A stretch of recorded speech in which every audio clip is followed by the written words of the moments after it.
civic engagement and immigration for many years, and this current national situation and its effects on immigrants and communities of color, while nothing new, is especially acute. What do you believe are the most effective ways to not only gain and maintain sustained political empowerment, but ensure that communities of color have an equal voice in the democratic process? And how do these methods work on the ground in places like New York City and the Rio Grande Valley? Juanita, would you like to start? Sure. There's many different ways. I mean, that's a pretty loaded question and very, very difficult to address in a short time. But in South Texas, what we do, it's a combination of strategies. The first is working in the grassroots level with the community, addressing issues that they say are impacting their lives. Because to be able to connect the issues to voting and to creating that political power, it takes organizing, it takes people trusting you. It takes many years, contrary to some belief that if you give a grant for a year, that you're going to be able to accomplish all of this.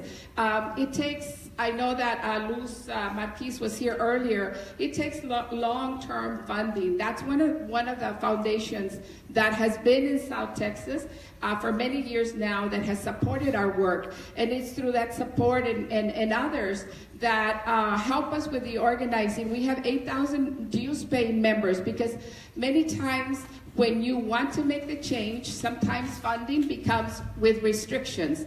But when your funding comes from the community, that is unrestricted funds, and you can really get into, I was going to say a lot of trouble, but you can really do a lot of things with that funding. And sometimes, and in this organization, we're not shy about hitting the streets when it's necessary, and we also file lawsuits in the courts to make sure that things change. And so in our communities, the way that we have built the trust and the way that we have connected the vote to the impact. In our colonias, their colonias, many still don't have public street lights.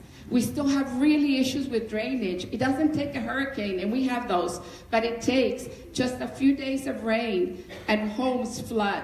So when we connect those issues to the political, right, to the political power, and they feel that if they elect a local official, it's because they're going to be in their face once they're elected. They're going to not shy away from telling them, this is what we need. This is what we need in our community. So the power in the vote has been successful in our area when you are connecting it to what hurts, to what impacts their lives. But principally, it's the organizing, it's the advocacy, it's the trust, and it's always connecting with your base, so that you don't go away or think of ideas or goals yourself, and then you look back and nobody's there. So it's got to come from there. And I've been at it for many years, many years, and I tell you that it has been very, very successful. We started with one office, we now have 4 in one county, and just expanded to another one. But because it's the need of the community, and when you service the needs of the community, they're going to be there for you. Very well said.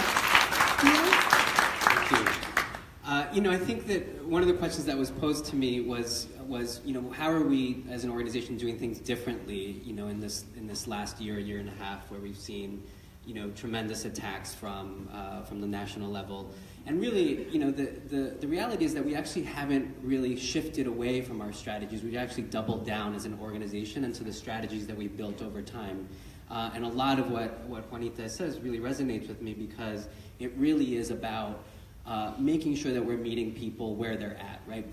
Few people come in through our door saying, I want to build change and create change in my community. They come in, like our member Gladys, who came in and said, I can't get my landlord to make repairs.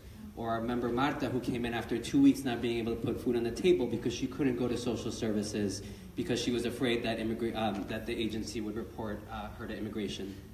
And so really we focus on the issues, just like Juanita was saying. And not only on one issue, right? Because we know that people aren't single issue people. People experience many different issues and challenges across their lives. And so we focus on worker rights, on housing policy, on LGBTQ rights. With young people, we are a multi-generational organization, because we know that as much as our older members can teach our young people, we often see our young people teaching our adult and older members as well. And so it's been a beautiful process for us in the last year. And really the silver lining for us, in all of the negativity has been that our members, yes, they're very afraid. They are some of the folks that are most targeted these days. But really we've seen their resiliency and huge victories when they have stood up and demanded things of our city. Many people, I think, rightfully see New York City as a bastion of progressiveness, right? We know that there's a lot of great stuff happening in the city, but we do also have to hold our city accountable to make sure that they're standing up and really building a safe city for our members.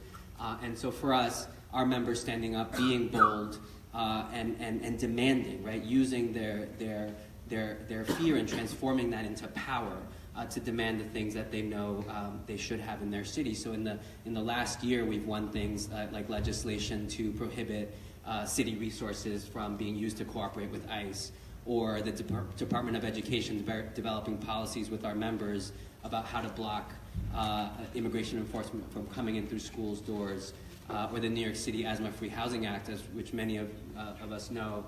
Asthma is something that plagues many of the communities that we work in. So even through all of the adversity, through our strategies and our history of organizing, we've really been able to our members have been able to stand up and really fight and be bold in this moment. Thank you. And speaking of being bold, and what would you say or advise philanthropy or completely change its strategies, or to better empower people to shape the ways in which they want to see change in their lives? What advice? We have a bunch of folks here from the philanthropy world. So we have about 6 minutes left. So Juanita, let's start with you. Enumerate. Right. Just to follow up on what you're saying also is that as part of a community-based, a grassroots organization, we took on FEMA because we had a hurricane in 2008 called Dolly, and the houses of our members were, of the valley, were destroyed. But when we went to FEMA, they said that the houses were so bad to begin with that they couldn't tell that it was a hurricane. So we had to file a lawsuit, and we finally addressed it 2 months ago. We were able to settle that, and our members got some funding back for their homes. And now we're going to be taking that on a national level. And be looking out for that, because June or July we're going to be in Washington, D.C., the District of Columbia, because we're going to be able to take that lawsuit nationally and hopefully be able to help even people in Puerto Rico. So it's something that the grassroots people, when they take a stand and they want to make change, will do that. For the funders, I think it's you need to get to know the area. You need to get to know the communities. You need to get to know the families that you will be supporting. And the other thing is that I would recommend for nonprofits is that most of the funders, because of, I guess, their own laws or rules, you can't do lobbying and you can't participate in lobbying, and that's really difficult to do when you're trying to. I don't know how, if we didn't have the unrestricted funding, how can you change policies that are so unjust and racist if you can't use it for that, right? So I think one of the things to look at is your communities, the communities that you'll be serving, and then also about ideas on unrestricted funding, and also to not in the communities.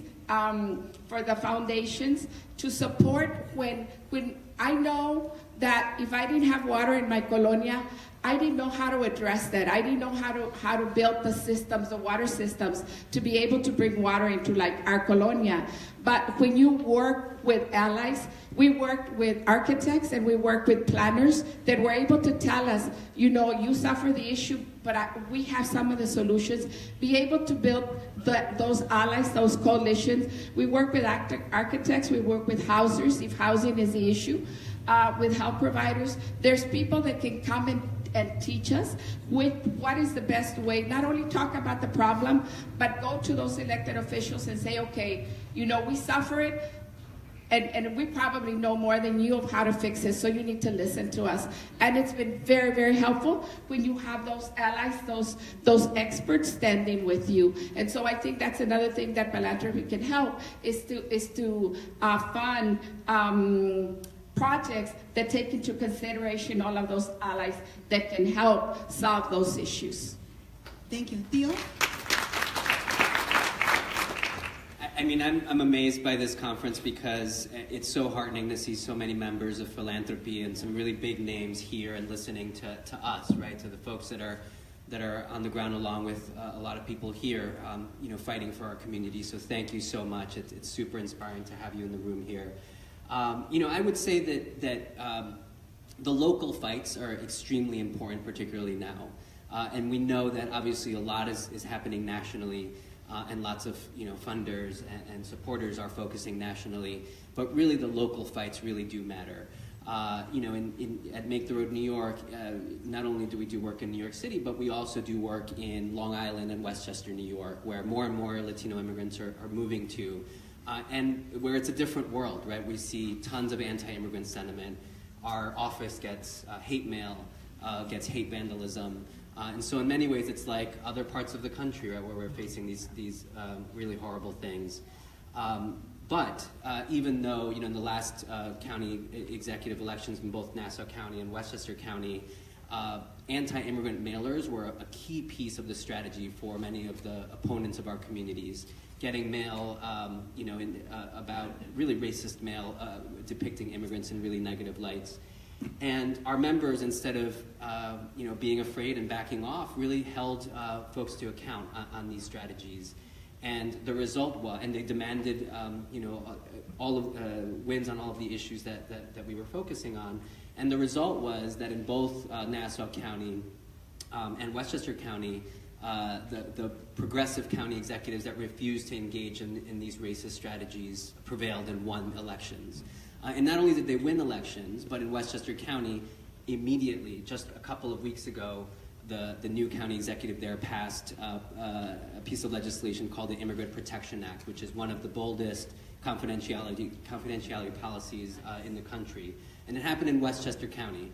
And so I wanted to highlight that because it's so important for philanthropy to focus in locally, because these things really do build nationally, right? And we still start to build a story of resistance. And we take it from the local level to the national level. Well, thank you for that. I think you